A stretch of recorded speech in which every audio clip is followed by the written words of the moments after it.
একটা অভিজ্ঞতা তো আমাদের হয়েছে যে এরকম বাঁধ এই ধরনের বন্যা পরিস্থিতি মোকাবেলা করতে পারবে না।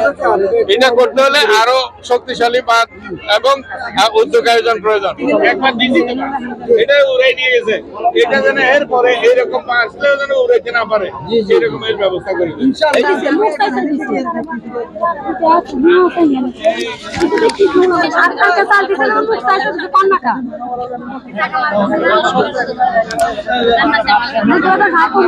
একটা অভিজ্ঞতা তো আমাদের হয়েছে যে এরকম বাঁধ এই ধরনের বন্যা পরিস্থিতি মোকাবেলা করতে পারবে না।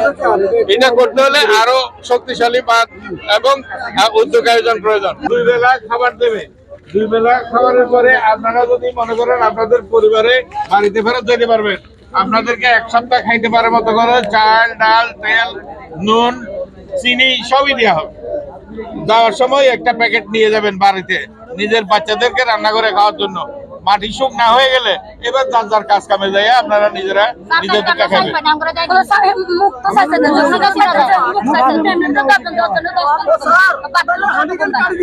সব একটা প্যাকেট পাবে। আর এখন আরেকটা দিচ্ছে আপদকালীন খাওয়ার জন্য। কেন পায় না? যারা পাইছে তারা অন্যদেরকে দেন পাইতে দিছে। বিরাট দিছে, কয়বার দিছে? 2 বার করে দিছে।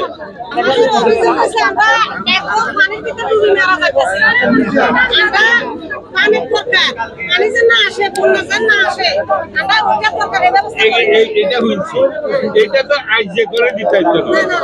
হানি নামক হানি নামলে ইঞ্জিনিয়ার এইবার সেনাবাহিনীরা দিয়ে বানাই দেবো। আমরা কেন থাকি নাই এটা চিন্তা করতেছি।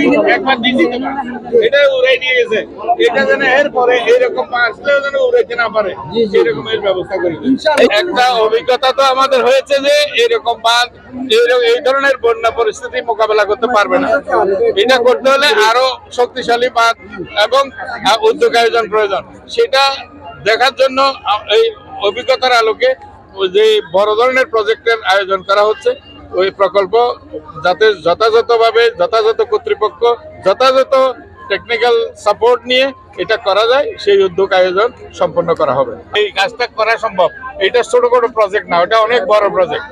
সুতরাং এটার জন্য আমাদের কারিগরি দক্ষতা থেকে শুরু করে আমাদের আয়োজন উদ্যোগ সবকিছুই নাম্বার 1 হয়ে যাবে, A ক্লাস হয়ে যাবে। কারণ বারবার এত বড় প্রজেক্ট নিয়ে কাজ করা যাবে না। কালার এক্সপার্ট, জর্জ স্যাপ এবং মাইল্ড অন হ্যান্ডস টেকনোলজি সমৃদ্ধ অরিক্স ক্রিস্টাল ওয়াশ আপনার লন্ড্রি এক্সপার্ট। মাঠ পর্যায়ে যথাযথ ব্যবস্থা এটা হচ্ছে কিনা, এখানে কোনো অসঙ্গতি আছে কিনা, যদি থাকে সেটাকে আমরা ঠিক করে দেওয়ার জন্য বলা করে দেওয়ার জন্য, যাতে প্রত্যেকেই ত্রাণ সামগ্রী যেন যথাযথভাবে পায়।